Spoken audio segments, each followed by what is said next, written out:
Lal Qila Delhi series में स्वागत है दोस्तों आपका। दोस्तों मैं आपका दोस्त देवेंद्र सिंह लेकर आया हूं लाल किले पर खास पेशकश। और दोस्तों लाल किले पर हमने इस दिल्ली सीरीज को 3 पार्टों में डिवाइड किया है। पार्ट 1 और पार्ट 2 रहेगा दिल्ली के लाल किले के इतिहास के ऊपर और तीसरा पार्ट रहेगा दिल्ली के लाल किले के म्यूजियम के ऊपर। नमस्कार दोस्तों, एक और शानदार वीडियो में स्वागत है आपका। और दोस्तों आज हम दिल्ली के ऐतिहासिक लाल किले की वीडियो बनाने वाले हैं कि बहुत ही शानदार है। तो दिल्ली का इतिहास बहुत ज़्यादा सुनहरा इतिहास रहा है। तो मैं इस समय लाल किले के दिल्ली दरवाजे के पास सामने खड़ा हूं और अभी हम जो है वीडियो को स्टार्ट कर रहे हैं। और ये किला बहुत ही शानदार बना है और इतिहास का एक साक्षी है, एक गवाह है, जो कि 1648 से लेकर और 1857 की क्रांति तक का ये गवाह ये लाल किला रहा है। दोस्तों दिल्ली में लाल किले का निर्माण 1639 से 1648 के बीच में चला था। मुगल शाहजहां ने इसका निर्माण कार्य करवाया था। लाल किले से पहले भी यहाँ पर एक किला होता था जो कि राजा आनंगपाल के द्वारा बनवाया गया किला था।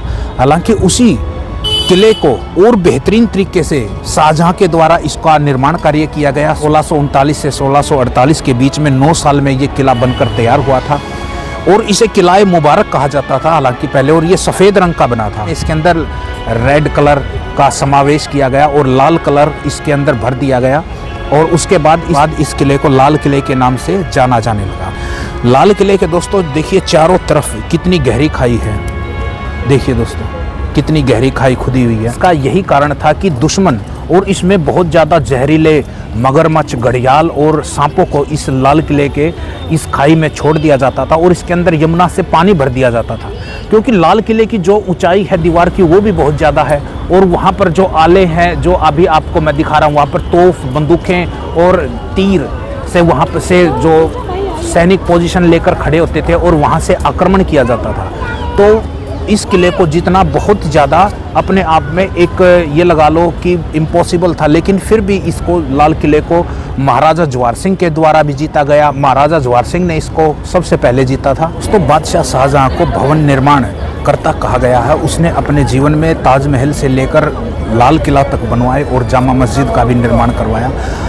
दोस्तों शाहजहां कुछ अलग करने की चाह रहा था कि वो आगरा से दिल्ली को अपनी राजधानी स्थानांतरित करके दिल्ली लाना चाह रहा था, इसलिए उसने लाल किले का यहाँ पर बहुत शानदार निर्माण कार्य करवाया। हालांकि जो ये मेन गेट है ये औरंगजेब ने ही अपने समय में बनवाया था। उस समय 1 करोड़ रुपए में तैयार हुआ था। लाल किले में लाहौरी दरवाज़ा, दिल्ली दरवाज़ा और खिरजी दरवाज़ा था जो कि यमुना के पास निकलता था।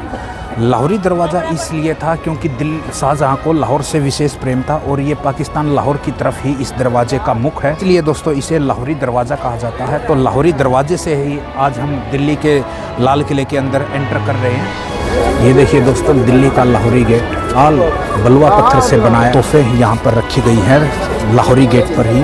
तो बहुत ही शानदार तोहफे हैं। एक समय में इनका यूज़ किया जाता होगा दुश्मन सेना को खदेड़ने के लिए। तो बहुत ही शानदार कैनन। अभी लाहौरी दरवाजे से ही हम अंदर जा रहे हैं और अंदर जाते ही ये देखिए कितने बड़े लोहे के गेट यहाँ पर हैं लाहौरी दरवाजे में। कभी यहाँ पर मसाले वगैरह जलाई जाती हैं, फिर ये एक लोहे का गेट और है।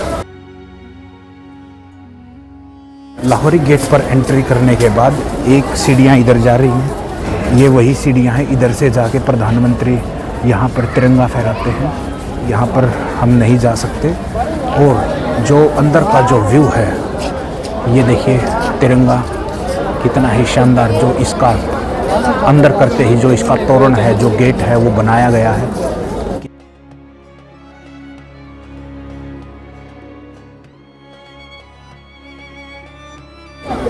इस गेट से ही हम लाल किले के अंदर जा रहे हैं। दोस्तों कभी यहाँ पर भी विशाल गेट हुआ करते थे। महाराजा जवाहर सिंह ने जब लाल किले पर आक्रमण किया था उस समय और दिल्ली को जीत लिया था, महारानी पद्मिनी जो चित्तौड़ को जीतकर अलाउद्दीन खिलजी दिल्ली दरवाजे लेकर आया था, दिल्ली में लगाए थे। तो यहाँ से महाराजा जवाहर सिंह ने दरवाजे उखाड़कर इसी लाल किले से दरवाजे उखाड़कर इनको भरतपुर लेकर गया था। तो वो यही गेट है। एक दरवाज़ा, हालांकि उसके बाद में सरकार ने दूसरे को भी उखाड़ दिया है। यहाँ से अभी कोई दरवाज़ा नहीं है। मुग़लों के समय का यहाँ पर, शाहजहां के समय का यहाँ पर आपको एक छत्ता बाज़ार मिलेगा, क्योंकि ये बाज़ार छत्ता बाज़ार इसलिए था क्योंकि ये छत के नीचे था, ये छत्ता बाज़ार, इसे मीना बाज़ार भी कहा जाता था। तो बहुत ही शानदार है। यहाँ पर कभी शाहजहाँ के समय में बेगम वगैरह औरतें ही जो सामान खरीदती थी, और यहाँ पर मीना बाज़ार का कितना शानदार आर्किटेक्चर है वो मैं आपको दिखा देता हूँ।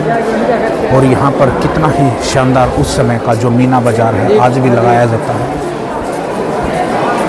ये देखिए, मुग़ल हरम की जो बेगमें थी उनको बाहर जाने की मनाही थी और वो अंदर लाल किले से ही सामान खरीद सकें, इसलिए इस छत्ता बाज़ार, मीना बाज़ार का निर्माण कार्य करवाया गया था शाहजहाँ के समय से। और लगातार मुग़ल दौर का सबसे प्रसिद्ध ये मीना बाज़ार, छत्ता बाज़ार, क्योंकि छत के नीचे ही था ये छत्ता बाज़ार। बेगमें यहाँ से कितना ही शानदार। मीना बाज़ार से आगे चलते हैं और लाल किले के अगले भाग की तरफ जा रहे हैं अभी।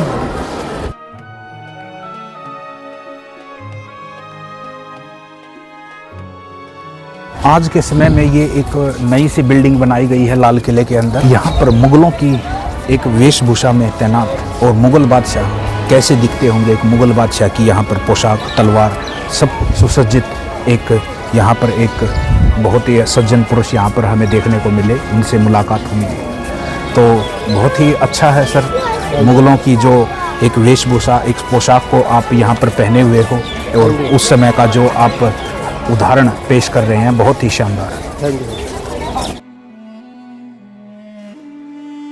छत्ता बाज़ार से आगे आते ही आपको नौबत खाना मिलेगा। तो चलिए दोस्तों, नौबत खाने की तरफ चलते हैं और नौबत खाने को एक्सप्लोर करते हैं। यहाँ से आपको जो है नौबत खाना 2 मंजिला दिखाई दे रहा होगा, हालांकि नौबत खाना 3 मंजिला है। आपको कितने सारे बाग मिलेंगे। हालांकि 1857 की क्रांति में जब बहादुर शाह जफर को यहाँ पर गिरफ्तार करके यहाँ से रंगून जेल भेज दिया गया था, तो उस समय लाल किले में यहाँ पर बहुत सारी बिल्डिंगें होती थी, तो इन बिल्डिंगों को अंग्रेज़ों के द्वारा तोड़ दिया गया था।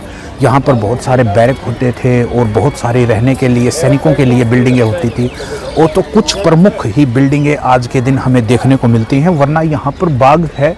आज के दिन जो बाग हमें देखने को मिल रहा, तो यहाँ पर बहुत सारी बिल्डिंगें होती थी। अंग्रेज़ों के द्वारा बहुत सारे जो इमारतें थी उनको जो है तहस नहस कर दिया गया है लाल किले की।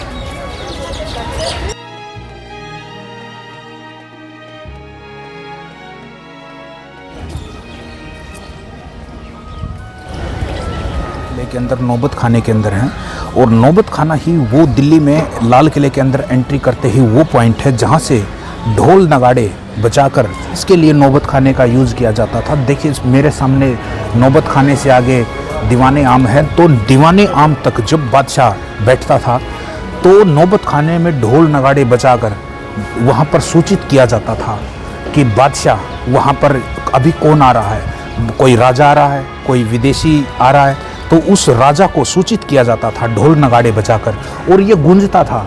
वो नौबत खाना इस तरीके से बना कि यहाँ पर ढोल वाद्य यंत्रों का जब यूज़ किया जाता था तो ये नौबत खाना की जो आवाज़ है नौबत खाने के अंदर गूंजती थी। ये दोस्तों, नौबत खाने के अंदर कितनी ही शानदार फूल पत्तियों का यहाँ पर मुग़ल काल की वास्तुकला का हमें देखने को नमूना मिला। और देखिए दोस्तों, किस तरह के फूल यहाँ पर उकेरे गए हैं। वास्तुकला, मुग़ल वास्तुकला समय कितने अपने चरम पर रही होगी, तो लाल पत्थर पर इनको उकेरा गया है, तो अपने आप में मुग़ल वास्तुकला का बहुत ही शानदार उदाहरण हम यहाँ पर देख सकते हैं। दोस्तों, नौबत खाने की जो छत है वो कितने ही शानदार डिज़ाइन के साथ उस समय बनाई गई थी, और यहाँ सफ़ेद मार्बल का भी, सफ़ेद संगमरमर का यहाँ पर यूज़ किया गया है। यहाँ पर बहुत सारी पेंटिंग लगाई गई थी जो कि बाद में अंग्रेज़ों के द्वारा यहाँ पर उखाड़ा गया है। तो कितना ही सोने चांदी से भी बनाई गई यहाँ पर मूर्तियाँ थी, जो कि देखिए इन पेंटिंगों को आज उखाड़ दिया गया है। सोने चांदी का यहाँ पर यूज़ किया गया था। कितना ही शानदार। नौबत खाने की जो छत है उसको दिखा देते हैं, तो देखिए कितनी ही शानदार कलाकृति मुग़ल वास्तुकला।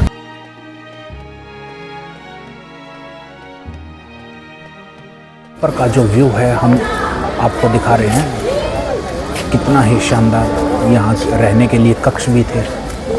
तो देखिए इसका नौबत खाने का व्यू, फूल पत्तियों पर उकेरी गई आकृति, मुग़ल वास्तुकला का एक शानदार अपने आप में जीता जागता उदाहरण। नौबत खाने को हर सप्ताह सजाया जाता था, क्योंकि मुग़ल बादशाह का जो जन्मदिन है शाहजहाँ का, वो हर वर्ष नहीं हर सप्ताह मनाया जाता था। तो इसको बहुत ही भव्य तरीके से सजाया जाता था कभी, और बहुत ही शानदार यहाँ पर काम किया गया है नौबत खाने पर। विशेष रूप से देखिए फूल पट्टियों की यहाँ पर आकृति यहाँ पर तराशी गई है। दोस्तों ये नौबत खाने में ऊपर जाने का रास्ता है। एक बात और ख़ास है इस नौबत खाने की, वो मैं आपको बताता हूँ। दोस्तों 1712 से 1713 तक, लगभग 1 साल तक, मुग़ल बादशाह जहांदार शाह और उसके बाद मुग़ल बादशाह फ़र्रुखशियर, इन दोनों का कत्ल भी इसी नौबत खाने में हुआ था। जहांदार शाह के बारे में मैं दोस्तों कुछ बातें बता देता हूँ आपको। मुग़ल बादशाह जहांदार शाह एक लंपट मूर्ख बादशाह था। हालांकि जहांदार शाह के बारे में कुछ ऐसी बातें हैं कि वो एक नाचने वाली लाल कुंवर बेगम के संपर्क में था, और लाल कुंवर बेगम एक नाचने वाली वेश्या थी, उसको जो बाद में उसने बेगम बना दिया था, और वो उसके इतने प्रभाव में था, वो जो भी कहती थी वही करता। लाल किले से बाहर वो नग्न होकर भी नहाते थे। तो जुल्फ़िकार खान जो कि वज़ीर था उस समय जहांदार शाह का, वो भी बहुत ज़्यादा, हालांकि वो नाराज़ रहने लग गया था, क्योंकि लाल कुंवर जितने भी फैसले लेती थी, जो कि जहांदार शाह के सारे फैसले लाल कुंवर लेने लगी थी। चिंगलीज़ खान की हत्या तक, जो कि उसका एक अमीर वज़ीर था, उसको भी हत्या तक करवाने की इसने ठान ली थी। और एक बार यमुना के पास से बहुत सारे व्यापारी आ रहे थे, तो लाल कुंवर ने कहा कि मुझे व्यक्तियों को जिंदा मरते हुए देखना है। तो जहांदार शाह के कहने से सारी की सारी नाव को ही उल्टवा दिया था, और उसके बाद बहुत सारे व्यक्ति उसमें डूब कर मरने लगे। तो जिससे देखकर लाल कुंवर हंसने लगी, और उसे देखकर बादशाह हंसने लगा। तो लाल कुंवर के कहने से एक बार बादशाह नग्न अवस्था में दीवाने खास में चला गया था।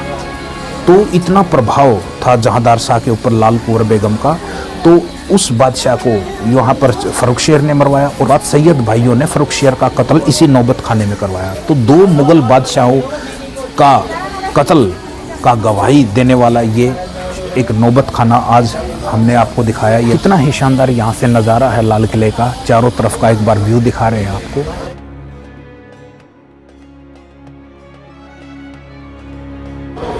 आम पब्लिक आती थी और यहाँ पर बैठते थे, यहाँ पर ही बैठते थे, और सामने बादशाह बैठता था। सफ़ेद संगमरमर सिंहासन पर ही बादशाह बैठता था शाहजहाँ। और बाद में जितने भी बादशाह हुए हैं, शाहजहाँ के बाद भी औरंगज़ेब है, चाहे बहादुर शाह जफ़र 1857 की क्रांति वाले नेतृत्व करने वाले बादशाह तक, इसी सिंहासन पर बैठकर आम जनमानस की वो सुनवाई करते थे, और साथ में उनके दोनों बेटे बैठते थे, और नीचे वज़ीर बैठता था। तो ये दीवाने आम है, इसी दरवाजे से बादशाह दीवाने आम में अपने सिंहासन तक जाता था।